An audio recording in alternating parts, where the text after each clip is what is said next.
ಬೆಂಗಳೂರು ನಗರದ ಹೃದಯದಲ್ಲಿ ಎಲೆಗಳ ನಾದವು ನಗರದ ಸದ್ದಿನೊಂದಿಗೆ ಬೆರೆಯುವಲ್ಲಿ ಪೀಳಿಗೆಗಳಿಂದ ಪೀಳಿಗೆಗಳವರೆಗೆ ಕಾವಲು ಕಾಯುತ್ತಿರುವ ಒಂದು ದೇವಾಲಯ ನಿಂತಿದೆ.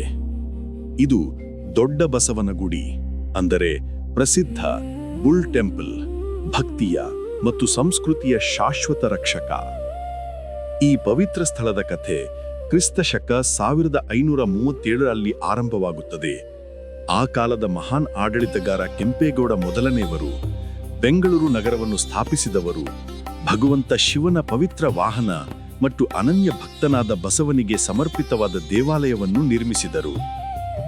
ಆ ಸಮಯದಲ್ಲಿ ಬೆಂಗಳೂರು ಇಂದಿನಂತೆ ಗದ್ದಲಭರಿತ ನಗರವಾಗಿರಲಿಲ್ಲ. ಅದು ಹಸಿರು ಹೊಲಗಳು, ತಂಪಾದ ಗಾಳಿಗಳು ಮತ್ತು ಬೆಟ್ಟಗಳ ನಡುವೆ ಹರಡಿದ ಕಡಲೆಕಾಯಿ ತೋಟಗಳ ನೆಲವಾಗಿತ್ತು. ರೈತರು ಸರಳ ಜೀವನ ನಡೆಸುತ್ತಿದ್ದರು. ಮಳೆಗಾಲದ ಕೃಪೆ ಮತ್ತು ದೇವರ ಆಶೀರ್ವಾದಗಳ ಮೇಲೆ ಅವಲಂಬಿತರಾಗಿ. ಆದರೆ ಪುರಾಣ ಹೇಳುತ್ತದೆ, ಆ ಶಾಂತಿ ಶಾಶ್ವತವಾಗಿರಲಿಲ್ಲ. ಪ್ರತಿ ಪೂರ್ಣಚಂದ್ರ ರಾತ್ರಿ ಬೆಟ್ಟಗಳ ಕತ್ತಲೆಯಿಂದ ಒಂದು ಬಲಿಷ್ಠ ಬಸವ ಹೊರಬಂದು ರೈತರ ಕಡಲೆಕಾಯಿ ಹೊಲಗಳನ್ನು ನಾಶ ಮಾಡಿ ಅವರ ಆಶಾಭಾವನೆಗಳನ್ನು ಚೂರು ಮಾಡುತ್ತಿತ್ತು. ರೈತರು ವಿಷಾದದಿಂದ ತುಂಬಿದರು. ಅವರ ಪ್ರಾರ್ಥನೆಗಳು ಉಚ್ಚವಾಗಿ, ಭಯಗಳು ಆಳವಾಗಿ ಬೆಳೆಯುತ್ತಾ ಹೋಯಿತು. ಒಂದು ರಾತ್ರಿ ಧೈರ್ಯ ಮತ್ತು ನಿರಾಸೆಯಿಂದ ಪ್ರೇರಿತರಾದ ರೈತರು ಸೇರಿದರು. ಹಸ್ತದಲ್ಲಿ ದೀಪಗಳು, ಹೃದಯದಲ್ಲಿ ಭಯ ಮತ್ತು ಭಕ್ತಿ. ಅವರು ಆ ಬಸವ ಬೆನ್ನಟ್ಟಿದರು, ಸಮೀಪದ ಬೆಟ್ಟದ ಮೇಲೆ ಚಲಿಸಿದರು. ಆದರೆ ಏಕಾಏಕಿ ಆ ಬಸವ ಎಲ್ಲೋ ಮಾಯವಾಯಿತು. ಆ ಅದ್ಭುತ ಕ್ಷಣದಲ್ಲಿ ಅವರು ಭೂಮಿಯೊಳಗಿಂದಲೇ ಪ್ರತ್ಯಕ್ಷವಾದ ಬಸವ ದೇವರ ಶಿಲಾಮೂರ್ತಿಯನ್ನು ಕಂಡರು. ಭಗವಂತ ಶಿವನ ಪವಿತ್ರ ವಾಹನ ಮತ್ತು ಅನನ್ಯ ಭಕ್ತ ಭೂಮಿಯೊಳಗೆ ಸ್ವಯಂಭೂವಾಗಿ ಮೂಡಿ ಬಂದಂತೆ. ಆ ಕ್ಷಣದಲ್ಲಿ ಗ್ರಾಮಸ್ಥರ ಹೃದಯಗಳಲ್ಲಿ ಭಕ್ತಿ ಮತ್ತು ಆಶ್ಚರ್ಯ ತುಂಬಿತು. ಇದು ಸಾಮಾನ್ಯ ಘಟನೆಯಲ್ಲ, ದೇವರ ದೈವ ಸಂಕೇತವೆಂದು ಅವರು ನಂಬಿದರು. ಅವರು ಆ ಪವಿತ್ರ ಸ್ಥಳದಲ್ಲೇ ದೇವಾಲಯವನ್ನು ನಿರ್ಮಿಸಿದರು. ಆ ಭೂಮಿಯ ರಕ್ಷಕನಾದ, ಶಕ್ತಿಯ ಮತ್ತು ನಂಬಿಕೆಯ ಪ್ರತಿರೂಪನಾದ ಮಹಾಬಸವನಿಗೆ ಸಮರ್ಪಿಸಿದರು. ಈ ದೇವಾಲಯವೇ ಮುಂದೆ ದೊಡ್ಡ ಬಸವನ ಗುಡಿ ಎಂದು ಪ್ರಸಿದ್ಧವಾಯಿತು. ಅಂದರೆ ಮಹಾಬಸವನ ದೇವಾಲಯ.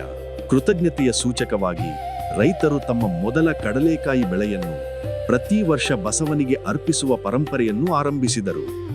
ಆ ಸರಳ ಅಭಿವ್ಯಕ್ತಿಯೇ ಕಾಲದೊಂದಿಗೆ ಮಹೋತ್ಸವವಾಗಿ ಬೆಳೆದು ಇಂದು ಪ್ರಸಿದ್ಧವಾದ ಕಡಲೆಕಾಯಿ ಪರಿಷೆ, ಅಂದರೆ ಗ್ರೌಂಡ್ನಟ್ ಫೇರ್ ಆಗಿದೆ. ಪ್ರತಿ ವರ್ಷ ಸಾವಿರಾರು ಭಕ್ತರು ಬಸವನ ಗುಡಿಯಲ್ಲಿ ಸೇರುತ್ತಾರೆ. ಮಾರುಕಟ್ಟೆಗಳಲ್ಲಿ ಧ್ವನಿಗಳ ಸಂಭ್ರಮ, ಮೂರ್ತಿಗಳ ಮುಂದೆ ಹೂವಿನ ಸುವಾಸನೆ, ಹುರಿದ ಕಡಲೆಕಾಯಿಯ ಪರಿಮಳ, ಮಕ್ಕಳ ನಗು, ದೀಪಗಳ ಬೆಳಕು ಎಲ್ಲವೂ ಸೇರಿ ಒಂದು ದಿವ್ಯ ಸಂಭ್ರಮವನ್ನು ಸೃಷ್ಟಿಸುತ್ತದೆ. ಇದು ಪ್ರಕೃತಿ, ನಂಬಿಕೆ ಮತ್ತು ಕೃತಜ್ಞತೆಯ ಜೀವಂತ ಸಂಕೇತ. ದೇವಾಲಯದ ಹೃದಯದಲ್ಲಿ ನಿಂತಿರುವ ನಂದಿ ಮೂರ್ತಿ ಭಕ್ತಿಯ ನಿಜವಾದ ಶಿಲ್ಪಕೃತಿ. ಒಂದೇಕ ಶಿಲೆಯಿಂದ ಕೆತ್ತಿದ ಈ ಪ್ರತಿಮೆ ಸುಮಾರು 12 ಅಡಿ ಎತ್ತರ ಮತ್ತು 16 ಅಡಿ ಉದ್ದವಿದೆ. ಶತಮಾನಗಳ ಪೂಜೆಯು ಈ ಶಿಲೆಯನ್ನು ಹೊಳೆಯುವಂತೆ ಮಾಡಿದೆ. ಎಣ್ಣೆ, ಬೆಣ್ಣೆ ಮತ್ತು ಭಕ್ತರ ಸ್ಪರ್ಶದಿಂದ ಅದು ಕಪ್ಪು ಚೈತನ್ಯದಿಂದ ಹೊಳೆಯುತ್ತದೆ.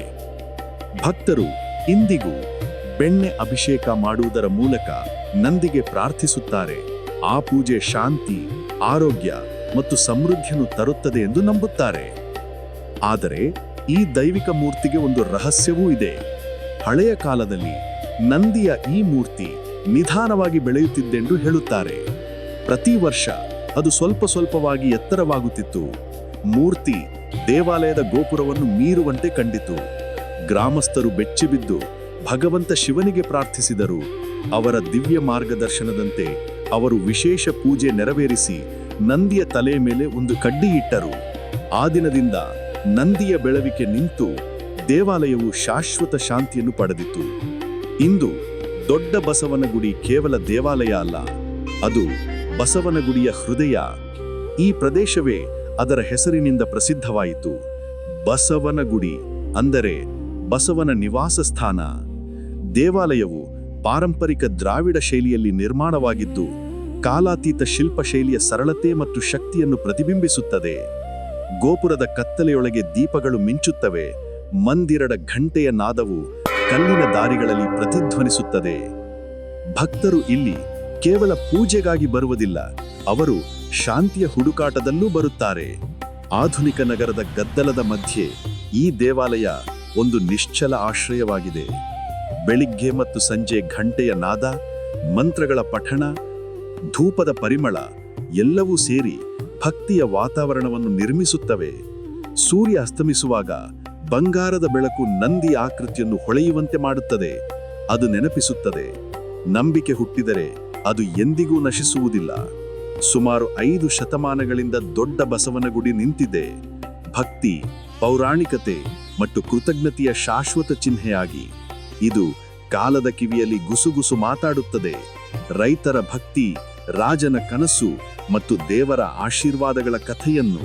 ಇಲ್ಲಿ ಬೆಂಗಳೂರಿನ ಹೃದಯದಲ್ಲೇ ಇಂದಿಗೂ ಆ ಪುರಾತನ ಕಥೆಯ ಸ್ಪಂದನವನ್ನು ಅನುಭವಿಸಬಹುದು.